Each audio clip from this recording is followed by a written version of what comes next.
Bien, amigos, durante mucho tiempo me he estado diciendo que hay cosas que no tienen precio, pero desgraciadamente tienen un costo.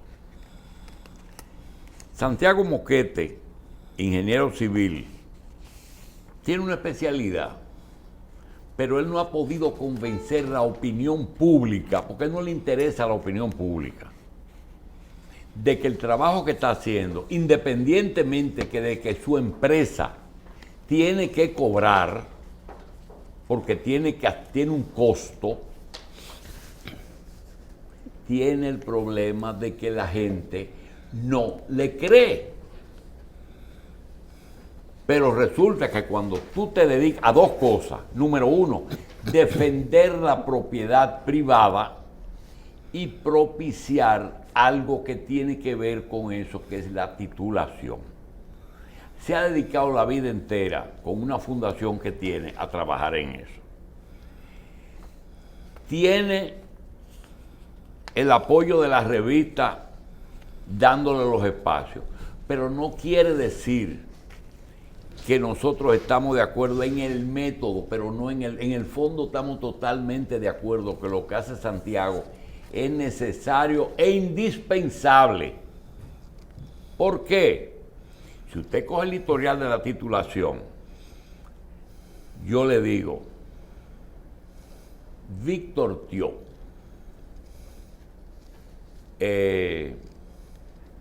¿cómo se llama el señor del PLD? Aristipo Vidal. Aristipo Vidal. Y todo el que ha pasado por bienes nacionales en interés de titular ha tenido dificultades. Ha tenido dificultades. ¿Por qué? Porque ese es un proceso que en República Dominicana se hizo tan tedioso, tan difícil, que hoy, al cabo de 57 años de la muerte de Trujillo, es que se les ocurre que el director de bienes nacionales y el director de la inmobiliaria del Consejo Estatal del Azúcar es el mismo, a los 57 años. Si todas las tierras del Estado, de Trujillo, eran del Estado, y el Estado era Trujillo, y todas las tierras del Consejo Estatal del Azúcar son la mayoría en extensión, lo normal es que hace mucho. Sin embargo, yo menciono una persona en conocimiento histórico de eso y nunca nadie lo ha consultado. Aquí hay un personaje que se llama Oscar Pérez, ingeniero. Es el papá de Oscar Pérez, el que maneja Major League aquí. Oscar Pérez conoce de memoria el patrimonio del Estado, desde bienes nacionales. Pero aquí no le interesa eso. No les interesa una gente que conozca eso. Y digo porque Santiago Moquete, que tiene una fundación, no ha entendido, y si lo ha entendido él me lo va a explicar, que cada vez que se ocupan a alguien, que los partidos lo propician. El gran pecado de Balaguer fue, pero si Trujillo se lo cogió todo, que se lo cojan los otros, y propició las ocupaciones. Balaguer se quedaba callado cuando la gente ocupaba. Es el gran apoyador de las ocupaciones. Entonces, Santiago viene con un discurso que va a decir ahora, a pesar de que se lo voy a decir, que la seguridad jurídica es imposible mantenerla mientras haya un estado de inseguridad jurídica con respecto a las ocupaciones. Que no hay ningún inversor extranjero que vaya a venir aquí a poner su cuarto si aparecen 3 carajos, que desde la muerte de Trujillo son los mismos, porque tú coges la tierra de Negro en Herrera y coges la tierra del CEA en donde está el cementerio de Brea, ¿cómo se llama? donde está los Dodgers de Brooklyn, en guerra. Ajá. Toda esa tierra son lo mismo que se buscan un coronel, un capitán o un fiscal y le dan un pedazo. Entonces, yo creo que el único que defendió eso bien fue Claudio Camaño, que dice, vengan, nadie jodió con Claudio, porque defendió la tierra con armas. Y los ricos de aquí pretenden que el Estado le ponga una patrulla policial a sus tierras. Eso es lo que pretenden los ricos. Me están ocupando, no hay seguridad. Cuide su vaina, ponga un sereno, ponga un vehículo a circular para que usted, que la gente no se mete ahí. Así que por ahí mismo, tal como, pero implícate, confesión de parte. Tal como tú lo has dicho, el problema que yo he tenido fue falta de apoyo de los afectados. Y cuando se planteaban, pero vamos a hacer esto, vamos a preparar una compañía de guardianes, vamos a echar a la guerra, entonces se echaban para atrás y me dejaron solo. Entonces, no sé, así no se podía. Pero lo cierto es que no es posible, a pesar de que estamos creciendo económicamente, de que hay mucha inversión extranjera, podría haber más si hubiera seguridad jurídica. ¿Qué complica un poco esa seguridad jurídica? El peso enorme de las tierras del Estado en el país, porque Trujillo dejó demasiado tierra. El CEA tenía cerca de 4 millones de tareas a la muerte de Trujillo. ¿Qué ha sido el...? Ponle tú este pedacito. Y ese era un cártel que estaba también en el Tribunal de Tierra y en el registro de títulos. Exactamente. Aquí hay gente que te decían, es ahí que pueden... ¿Sí o no? Sí, sí. Y los falsificadores operaban dentro del Tribunal de Tierra. En el gobierno pasado se desbandó bastante ese grupo. Pero aparte de 4 millones de tierras del CEA, Trujillo personalmente y su familia tenían otros 2 o 3 millones de tareas. Hacienda Fundación, Hacienda María, la hacienda que estaba aquí en Guerra, Vallaguana, en esa zona, Aras nacionales. Aras nacionales. Y por todo el país, Trujillo tenía fincas a su nombre que pasaron al Estado. Entonces todo eso se convirtió a la muerte de Trujillo. Primero, la vandalización fue de los activos móviles. Las vacas se las robaron todas, equipos, maquinaria, y entonces quedaron las tierras y comenzaron a ser invadidas. Y eso propició un ambiente de invasión que, terminado con lo del Estado, siguió hacia la propiedad privada, siempre con el argumento de que eran del Estado. Y eso ha sido un problema bastante serio. Ahora, ¿qué ha pasado en la zona este? En esa zona, entre la capital y Boca Chica, desde los años de finales de los 50, se comenzaron a urbanizar esas tierras. Primero, Peñavalle hizo lo que se llamaba Reparto Caribe. Reparto Caribe viene siendo lo que hoy se llama Los Frailes, San Bartolo, esa zona, que llegó a hacerse calle, las trochas y demás. Todo eso se invadió. Eso era desde el peaje antiguo, ¿te acuerdas? Exactamente. Hasta casi el aeropuerto.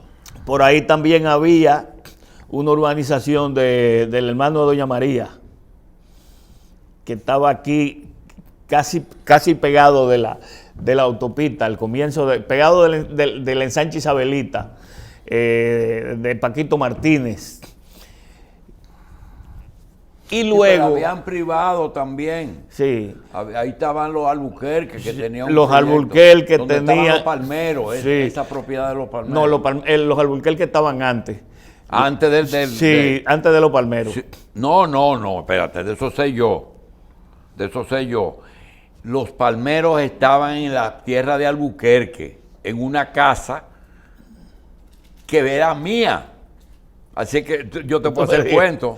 Ellos lo mataron en las cuevas, pero ellos estaban en la casa de la Antuña. Sí.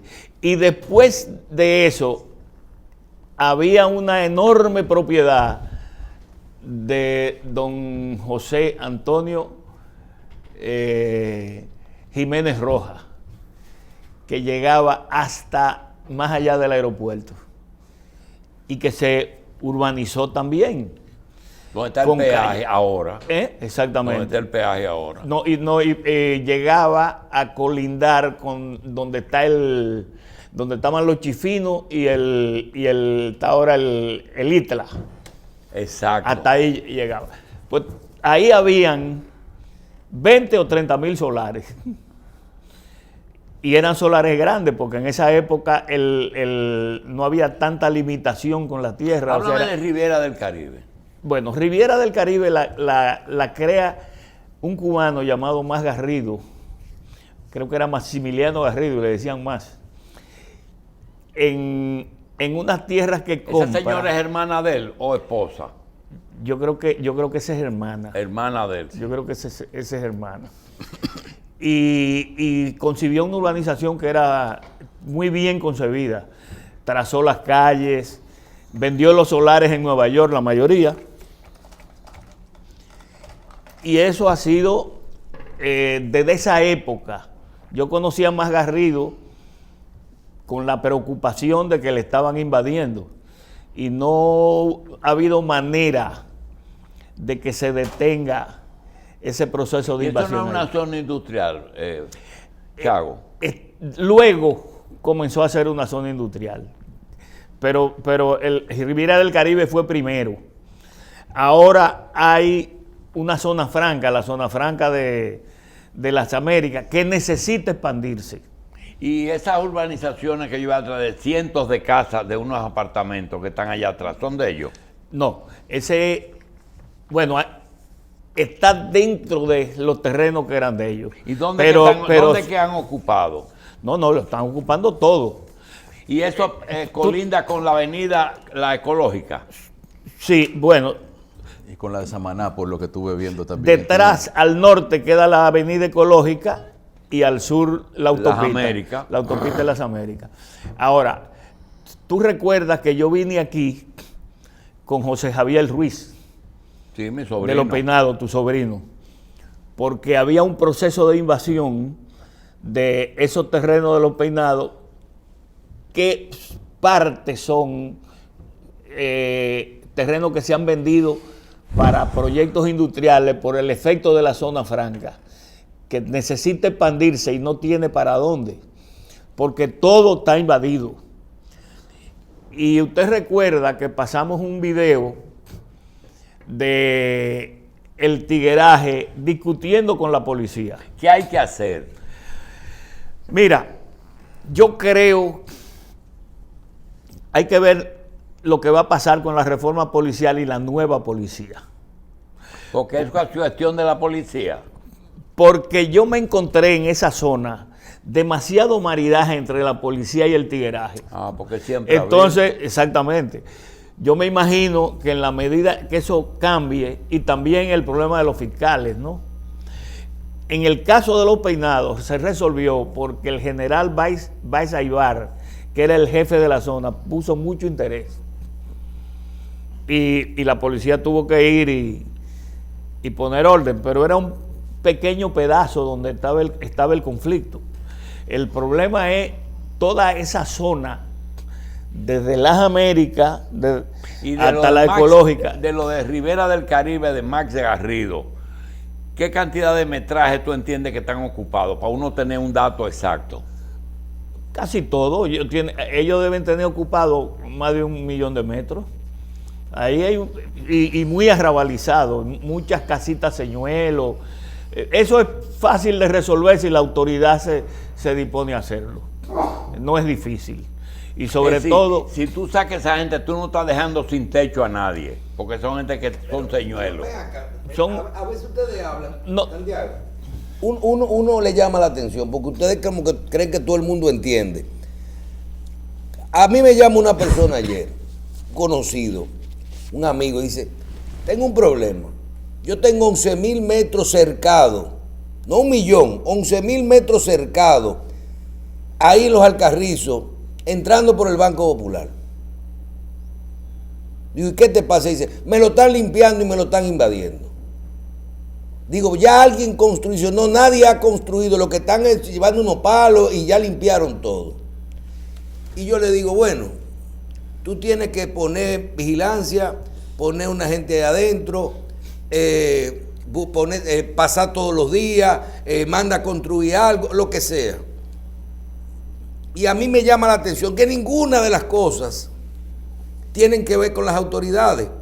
Tienes que hablarte con la patrulla.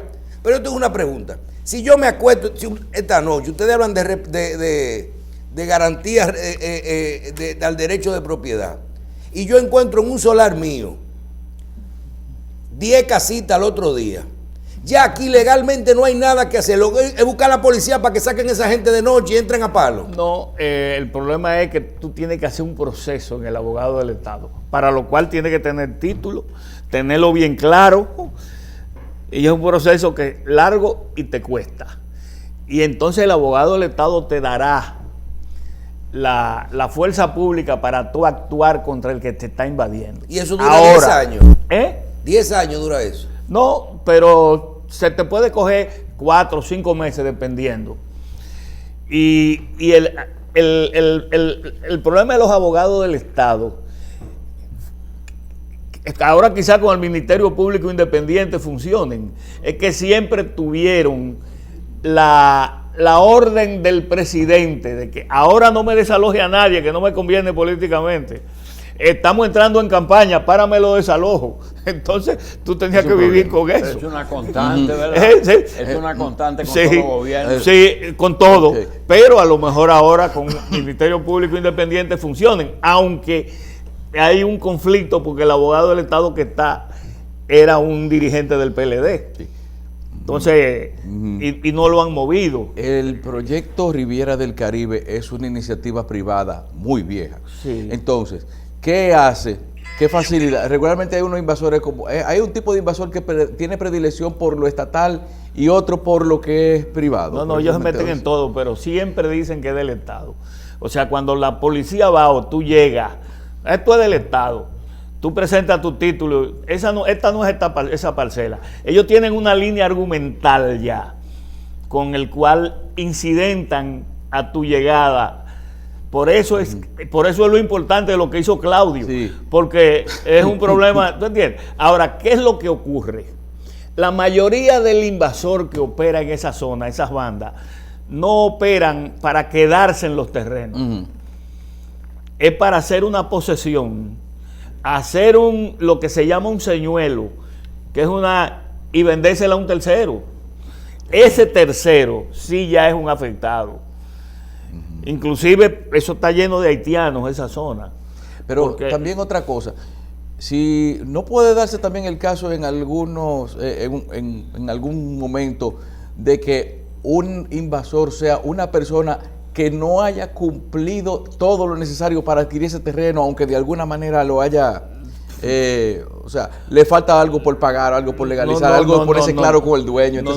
El invasor no tiene nada de lo necesario para adquirir el terreno, porque no tiene un contrato de compra, él no tiene nada, él simplemente se metió ahí. No te voy a eliminar el principal argumento, seguridad jurídica. ¿Qué es lo que pasa? Eso llega también al inversionista, esa noticia. Bueno, claro que sí. Donde no hay seguridad jurídica, tú no inviertes. En un país, y hay 3 elementos. Perdóname, en un país donde es imposible crear más impuestos, de un país donde préstamo es difícil, el país solamente se desarrolla con inversión extranjera y necesita seguridad jurídica. ¿Eso es lo que ustedes dicen? Eso es lo que se dice. Ahora, ¿qué es la seguridad jurídica? Es que si yo tengo un título, el Estado debe protegerme ese derecho. Si no me lo protege, y hay bandas que se organizan para vulnerármelo impunemente, y lo hacen impunemente, y te da demasiado trabajo y te cuesta mucho resolver el problema de la invasión. Entonces No invierto. no invierto y dejo eso así. Chago, hace 2 años, una institución a la que yo pertenezco, compramos 7.000 metros en los alrededores donde mataron a los palmeros, por ahí por donde hablaba el doctor Sí. Lacín ahorita. Un día llegamos, encontramos una urbanización de invasores, hace como 15 años. No hemos hecho nada. ¿Qué se puede hacer en ese caso? Entonces, si ustedes tienen su título, sacarlo. No, yo lo tengo guardado. Sí, pues no hay problema. ¿Y cómo se saca? ¿Cuánto cuesta eso? Eso sí, mucho te va a costar, porque hay primero que hacer el proceso judicial, que no es un proceso judicial, es un proceso extrajudicial, porque es frente a un fiscal en el abogado del Estado. Lo primero que él te va a pedir es que se lo cites allá. Si son 30 o 40, son 30 o 40 notificaciones que tú tienes Son que más hacer de ahí. y mandar. Ay, Dios mío. Ya eso es un Pero gasto ya enorme. la mayoría son terceros ya con recibito. Claro, porque Ya el que invadió se fue. se fue, exactamente. Y ahí sí ya hay un problema de tipo social, porque ese tercero, él sabe que compró mal. Él no es de que yo Inocente. compré engañado, no, ellos saben. Lo que ocurre es que donde un solar te cuesta 200,000 pesos, ellos lo compran por 20. Pero alguien me sugirió que hiciera una inmobiliaria porque todos están interesados en tener un título del pedacito. Eso que podemos quieren. hacerlo, venderle. Eso se puede hacer. Esa es parte de las cosas que nosotros hacemos. Venderle el derecho. Y entonces ya de ahí en No, no se adelante- le y puede se- vender el y se lo derecho a oficia- los invasores. Si tú le vendes el derecho a los invasores para que saquen su título y se regularicen, tú caes preso. ¿Por qué? Hoy mira el caso de los 3 brazos. Bueno, no, pero el caso de los telbrazos es un caso especial. El caso de los telbrazos, yo oía... Es un No, caso espérate, sin precedentes. Si espérate. tú le quitas la política a ese caso. No, el caso de los telbrazos fue un caso a nivel político. Mi amigo Danilo, en su interés de reelegirse, frente al fracaso de su programa de titulación, que se lo diseñé yo y se lo entregué en las manos, y puso un muchacho que no entendía de eso a dirigir eso, que es ese muchacho que De es reformista. jurídico del PLD. A Díaz, Dante Díaz. José A Dantes. José Dantes. Dantes. ¿Qué pasa? Le dijeron que habían 5,000 títulos hechos en una tierra que le habían robado al Estado. Se lo vendieron de esa manera y él inmediatamente, el día que el consultor jurídico dio el discurso armando el problema, o sea, prácticamente expropiando los 3 brazos, ya estaba la propaganda hecha de un video que iba a salir publicitario, que es decir, Danilo con los 3 brazos. Bien. ¿Tú no se acuerdas de eso? Santiago, yo quiero que tú te tomes el tiempo que tú quieras y plantees lo siguiente, y es, Ribera del Caribe tiene, según yo vi, limitada por las Américas y la ecológica. Y la ecológica. ¿Verdad? Y la Una zona franca al industrial- este. Una zona industrial, zona franca industrial en expansión. Sí. Una urbanización en una porción que ellos vendieron pero una urbanización de vivienda que Que nadie el sabe. presidente fue a dar el primer Picasso. Exacto. Y finalmente, ocupantes que primero estaban circunscritos a una área y que ahora se han diseminado. Yo quiero que tú, cabeza, tronco y extremidades, ¿qué quieres? No, el asunto es muy claro. Riviera del Caribe necesita el apoyo estatal para reorganizarse, para que la zona franca se pueda expandir, porque su zona de expansión natural tiene que ser a unos terrenos que le quedan aledaños y que son de Riviera del Caribe. Y eso simplemente es el Estado y la policía que pueden asumirlo en el momento que están. Habrá que sacrificar a gente que Ya le ellos compró tienen los- orden de desalojo. No lo tiene todavía, porque recuérdate que los abogados del Estado siempre se convierten en sociólogos y comienzan a hablar de problemas sociales y deben olvidarse de problemas sociales Ok. y dar la vuelta. En el caso supuesto y basado en que tenemos ya posiblemente desde Hermida González, fue el jefe de la policía que comenzó y aceptó que la policía es un organismo del orden que es un desorden. Es decir, está descalificado como organismo del orden. Frente a esa desprotección que tiene la población, ¿qué pasaría, Santiago? Que yo estoy seguro que tú lo has pensado, aunque no lo has hecho, de que aquí se constituya, por ejemplo, no en cada barrio, sino a nivel de la capital, un grupo de civiles con nombre, apellido y armas con permiso, que se dediquen a imponer el orden y a combatir la delincuencia. Eso en la ciudad, urbano. Y en las propiedades inmobiliarias, otro comando de civiles que defiendan la propiedad privada. ¿Caerían presos? Mira, Claro. yo lo hice. Yo hice una compañía que se llamaba Edeconsa, ejecución de desalojo, para eso. Compré armas. Bueno, en esa época tenía a Montareache y a Evelio conmigo en ese proyecto. El primer presidente de Edeconsa fue Montareache. Los propietarios no pagaban el servicio. Entonces, ¿cómo tú tienes Ellos quieren que el guardianes Estado le ponga la policía gratis? y la policía comparte. Exactamente. Entonces, ese es el problema. El problema es la falta de solidaridad Pero del es legal, propietario. ¿es legal? Claro que sí. No. Claro que sí. Es una compañía Sobre- guardiana. Es una compañía Es un grupo- guardiana. es ya. un grupo Claro, una paramilitar. compañía guardiana. Compañía privada de Lo guardianes. único que el guardián, ¿por qué yo creé una compañía? Porque los guardianes, las compañías de guardianes que existen son pasivos. El guardián, lo que tú lo paras ahí en esa puerta, y no me dejes pasar a nadie, Ya. o el que no te presente esto, tú lo dejas pasar. Son pasivos. Estos tenían que ser activos. Como es la policía, caerle atrás a uno, Eso- darle 4 eso palos, es paramilitar, esposarlo. eso es un grupo paramilitar. Exacto. Bueno, Y eso es ilegal. no, ¿quién dijo que es no. ilegal? No es ilegal. Adentro de tu Palo es propiedad, ilegal. no. Óyeme, No, si, palo es ilegal. si están enmarcados en un área que tiene su derecho de propiedad, todo lo que Defendiendo hagan el ahí es legal. Nosotros lo derecho. acabamos de hacer en Asua. En Asua lo acabamos de hacer con Viriato Brito Piliel.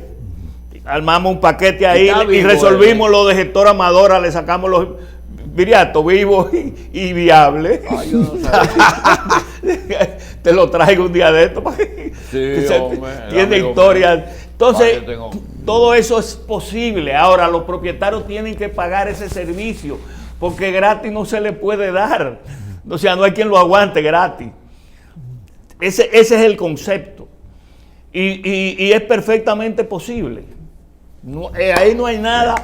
Claro, a veces se entraba en conflicto con la policía, porque la policía tenía... ¿Qué hacen los tigres? Lo primero que hacen es darle un solar al coronel. A un policía. Y otro al mayor. Entonces, a veces se entraba en conflicto Conflicto de intereses. con ellos. Conflicto de intereses. Sí, pero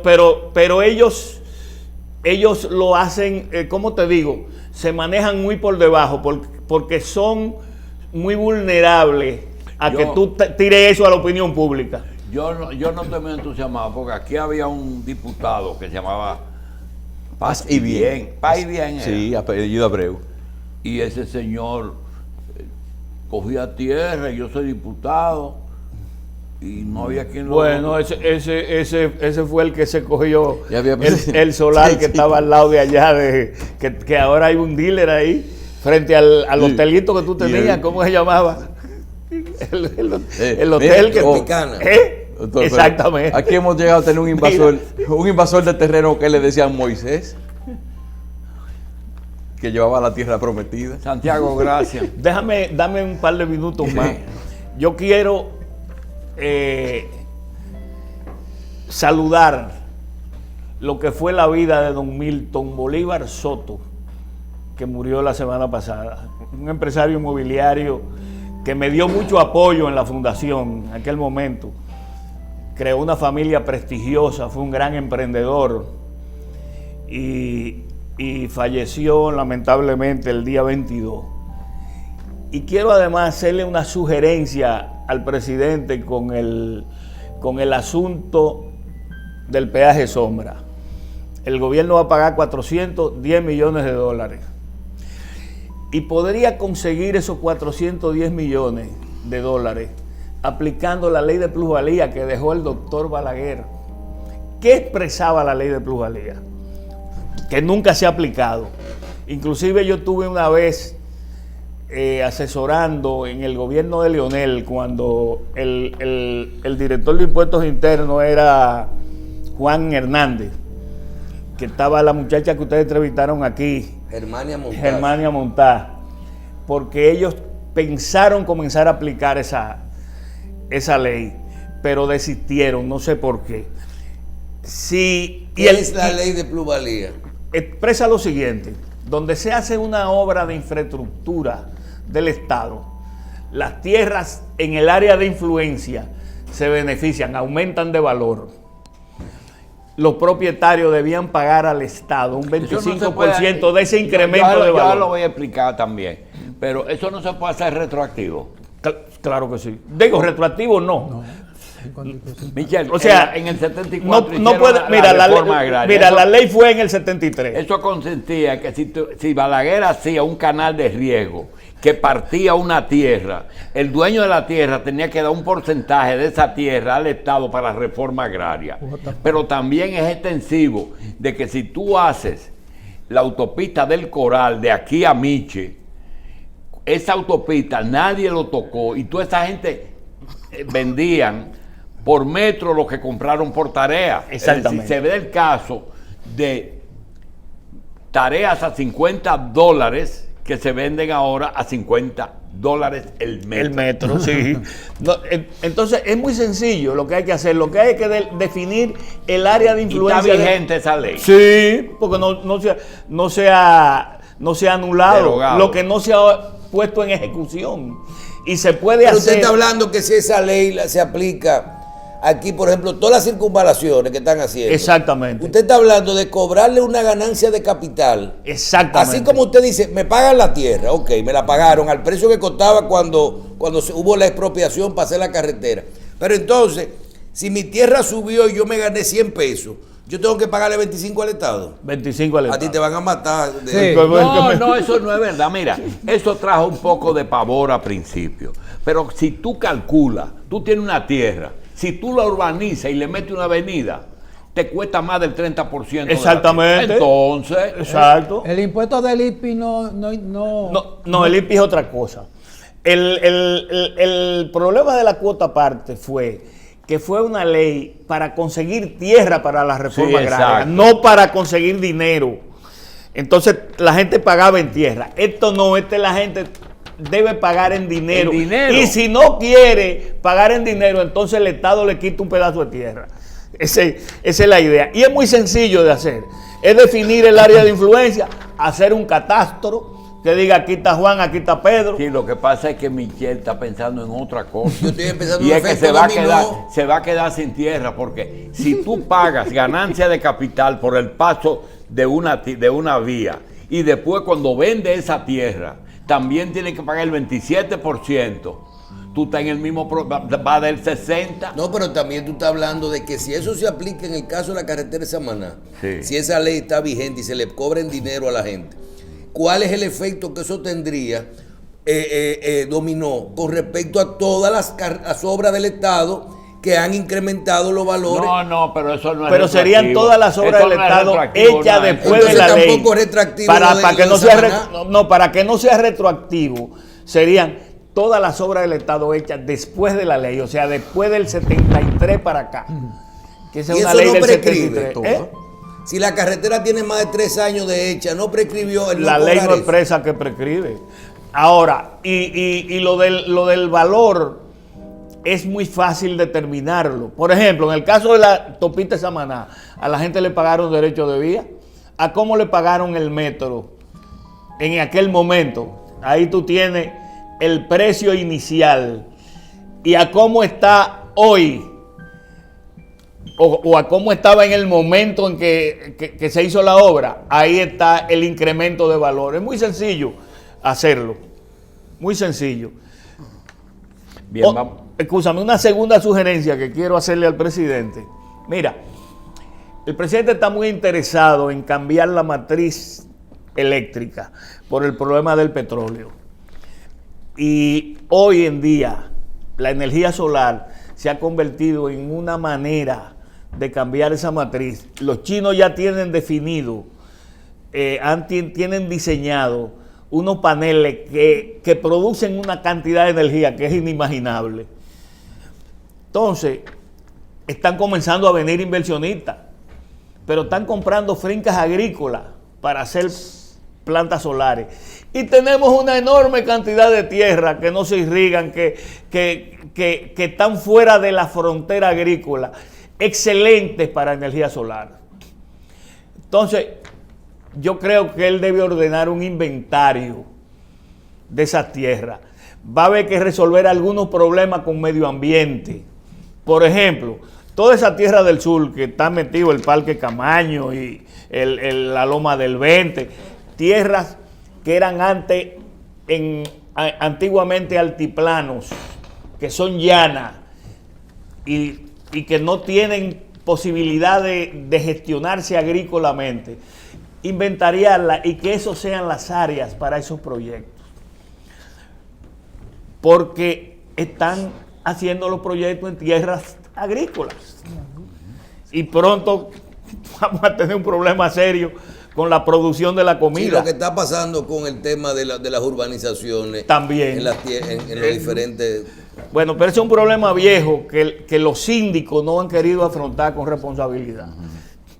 O sea, da pena cuando tú pasas por La Vega como tierras A número 1 para agricultura, haciéndole calle. Entonces, eso es esa sugerencia sobre ese problema del... Sí. Bueno, señores, Santiago Moquete, presidente de la Fundación por la Defensa de Derechos de la Propiedad, gracias por estar con nosotros.